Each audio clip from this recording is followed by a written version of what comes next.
আপনি দিল্লির নামে আসেন, আমরা দিল্লিকে প্রতিহত করব। দিল্লিকে পরাজিত করার ইতিহাস বাংলাদেশের শাসকদের আছে। বিসমিল্লাহির রহমানির রহিম। মাননীয় উপদেষ্টা মণ্ডলী, সদস্য যারা আছেন, প্রিয় শারমিন আপা, ফরিদা আপা, সাইদুল ভাই, রিপন ভাই, আয়োজকবৃন্দ এবং আমাদের জুলাইয়ের কর্মী ভাই বোনেরা, আসসালামু আলাইকুম। একটা বিখ্যাত রোমান্টিক গান আছে, গানটা তো আপনারা অবশ্যই জানেন সবাই।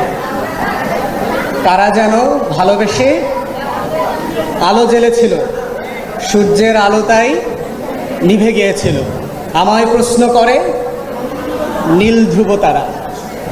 জুলাইয়ের কর্মীরা, জুলাইয়ের যোদ্ধারা হচ্ছে বাংলাদেশের লাল সবুজের পতাকার বুকে এক একটা নীল ধ্রুব তারা,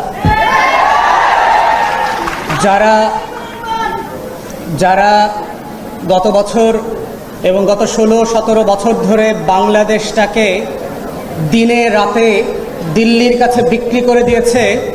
তাদের বিরুদ্ধে যারা লড়াই করবার জন্য আসমান থেকে আবাবিলের মতো লাখে লাখে নাজিল হয়েছিল, আবু সাইদের মতো বুক পেতে দিয়েছিল, মুগ্ধের মতো পানি বিতরণ করতে করতে বলেছিল, যে নামেই আপনি আসেন কোনো শকুনের চোখকে বাংলাদেশ মেনে নেবে না।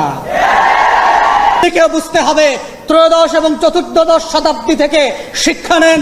আমার লাল সবুজের পতাকার দিকে যদি শকুনের মতো করে তাকান, আমরা লাখে লাখে কোটিতে কোটিতে প্রান্তে প্রান্তে আবু সাইদ হয়ে ফিরে আসবো এবং আপনাদেরকে রুখে দেব।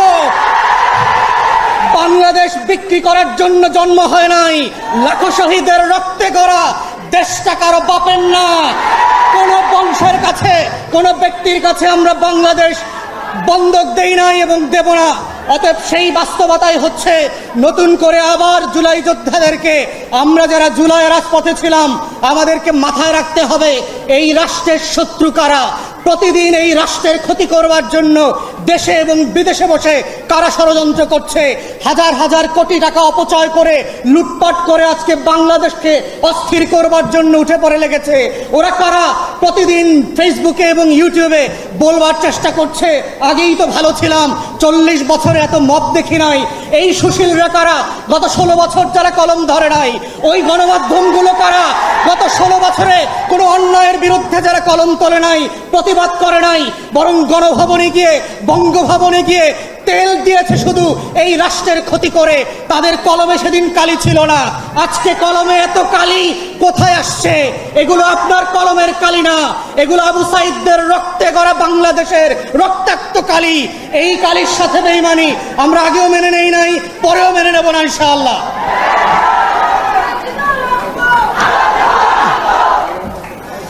এখন প্রশ্ন হচ্ছে, 1 বছর পরে জুলাই যোদ্ধাদের কাজ কি?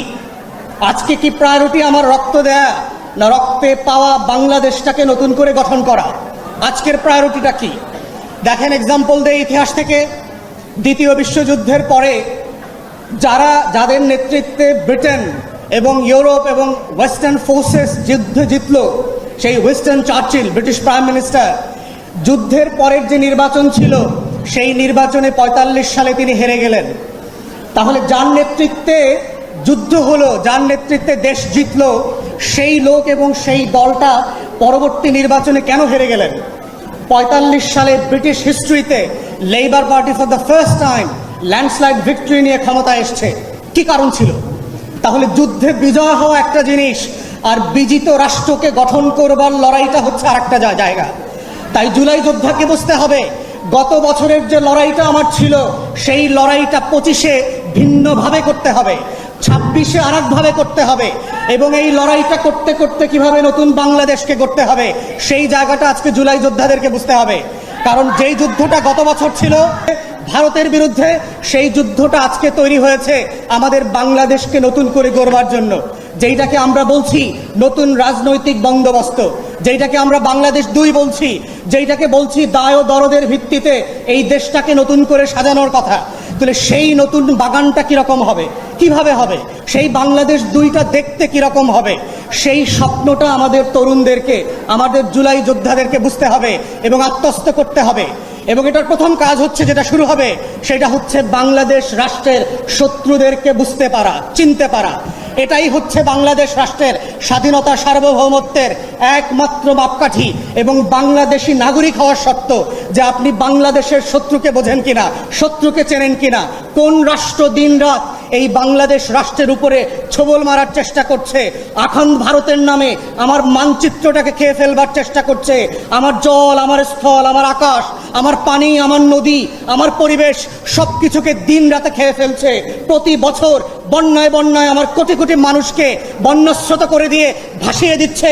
সেই শত্রুটাকে যে বঙ্গোপসাগরে আমার তেল গ্যাস চুরি করে নিয়ে যাচ্ছে, সিলেটের পাহাড় থেকে আমার পাথর চুরি করে নিয়ে যাচ্ছে, আমার বন্দর থেকে স্বার্থ নিয়ে যাচ্ছে, আমার ব্যবসা নিয়ে যাচ্ছে, গার্মেন্টসের ভিতরে বিভিন্ন ইন্ডাস্ট্রিতে একের পর এক যে অরাজকতা তৈরি করছে, সেই শত্রুকে আজকে বুঝতে পারাটা হচ্ছে নতুন বাংলাদেশের নাগরিক হওয়ার প্রধানতম শর্ত।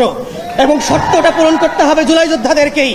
এবং শুধু ভারত না, ভারতের দালাল শত্রুদেরকে বুঝতে হবে কারা কারা প্রত্যেক দিন ভারতের হয়ে বাংলাদেশে আমাকে আপনাকে বিভ্রান্ত করে, ভারতের পক্ষে কথা বলে, ভারতের বুদ্ধিজীবিতা করে, দিল্লির গোলামি শেখায়, দিল্লির চোখ দিয়ে বাংলাদেশকে দেখা এবং দুনিয়াকে দেখতে শেখায়। এই যে পলিটিক্যাল ডিসকোর্স আছে, এই বয়ানটাও জুলাই যোদ্ধাদেরকে আজকে ভালোভাবে বুঝতে হবে। এবং দেখেন, প্রত্যেক দিন পত্রিকায় পড়েন, মনে হচ্ছে বৈষম্য বিরোধী ছাত্র আন্দোলনের ছেলেমেয়েরা দেশের সব কিছু লুটপাট করে খেয়ে ফেলছে। দেখে মনে হইতেছে বাংলাদেশে আর কোনো ইবলিস ছিল না 24-এর আগে, সব ফেরেশতা ছিল, 24-এ সব ইবলিস হয়ে গেছে। ঠিক উল্টা গল্পটা শেখাচ্ছে। মাদকের ব্যবসায় কে দায়ী? সমন্বয়ক দায়ী। চাঁদাবাজি করতেছে কে? সমন্বয়ক করতেছে। তদবির করতেছে কে? সমন্বয়ক করতেছে। অতএব এই যে নতুন অভ্যুত্থানের নেতা কর্মীদেরকে শত্রু বানানোর রাজনীতি চলছে, অতএব এই জুলাই যোদ্ধাদেরকে বুঝতে হবে সেই শক্তিগুলো কারা, সেই গণমাধ্যমগুলো কারা, যারা দিল্লির বয়ান কায়েম করবার চেষ্টা করছে, বাংলাদেশকে যারা নতুন করে স্বাধীন করেছে, সেই স্বাধীনতার নায়কদেরকে প্রত্যেক দিন প্রত্যেক রাতে বাংলাদেশের শত্রুতে পরিণত করছে, দেশের জনগণের মুখোমুখি দাঁড় করানোর চেষ্টা করছে। এই দিল্লির বয়ানটা বোঝা আজকের জুলাই যোদ্ধাদের জন্য অতীব জরুরি। এবং এটার মধ্য দিয়ে হচ্ছে আপনি নাগরিক হবেন, এটার মধ্য দিয়েই হচ্ছে বাংলাদেশ রাষ্ট্র আগামী দিন টিকে থাকবে কিনা সেই টিকে থাকার শর্ত তৈরি হবে। এবং সেই শর্তের ভিতরে শুধু বিদেশি শত্রু না, কারা কারা আজকে বাংলাদেশে মৌলবাদীদের উত্থানের গল্প শোনাচ্ছে, জঙ্গি উত্থানের গল্প শোনাচ্ছে। এই গল্প তো আমরা 2001 থেকে দেখেছি, যেই গল্পগুলোর মধ্য দিয়ে আমার মাদ্রাসার ছাত্র আলেম ওলামায়ে কেরাম বিরোধী দলের রাজনীতিবিদদেরকে গুম করার, খুন করার, আয়না ঘরে নেওয়ার বৈধতা তৈরি হয়েছে। যেই গল্পের মধ্য দিয়ে জিয়া পরিবারের সদস্যদেরকে গুন্ডা বানানো হয়েছে, চোর বানানো হয়েছে, হাওয়া ভবনের নাটক তৈরি করা হয়েছে। যেই গল্পের মধ্য দিয়ে জাতীয়তাবাদী দেশপ্রেমিক শক্তিকে কিভাবে একের পর এক মিথ্যা মামলা দিয়ে বাংলাদেশের রাজনীতিতে নাই করে দেওয়া হয়েছে, এই গল্পটাও আপনাদেরকে বুঝতে হবে। বুঝতে হবে গত 53 বছরের রাজনীতিতে নাটক, সিনেমা, গল্প, গান, ফিল্ম, ফটোগ্রাফি সবকিছুর মধ্য দিয়ে দেশের প্রেমিক মানুষদেরকে অপর করার চেষ্টা করা হয়েছে। যারাই দিল্লির আধিপত্যবাদ মানছে না তাদেরকেই জঙ্গি ট্যাগ দেওয়া হচ্ছে, তাদেরকে মৌলবাদী বানানো হচ্ছে, তাদেরকে হাওয়া ভবন বানানো হচ্ছে, তাদেরকে দেশের শত্রু বানানো হচ্ছে, তাদেরকেই পশ্চিমের কাছে গিয়ে বলা হচ্ছে বাংলাদেশে নাকি দক্ষিণপন্থীদের, মৌলবাদীদের উত্থান ঘটছে। এই চক্রান্ত হচ্ছে দিল্লির আলাপ এবং কলকাতার বয়ান। এই চক্রান্ত আমরা 2001 থেকে বারবার দেখেছি। বাংলাদেশের দেশপ্রেমিক শক্তিকে, গণ অভ্যুত্থানের পক্ষের শক্তিকে, জাতীয়তাবাদী শক্তিকে কিভাবে নাই করে দেবার বয়ান এবং বৈধতা তৈরি করেছে। আসেন, আমরা দিল্লিকে প্রতিহত করব। দিল্লিকে পরাজিত করার ইতিহাস বাংলাদেশের শাসকদের আছে।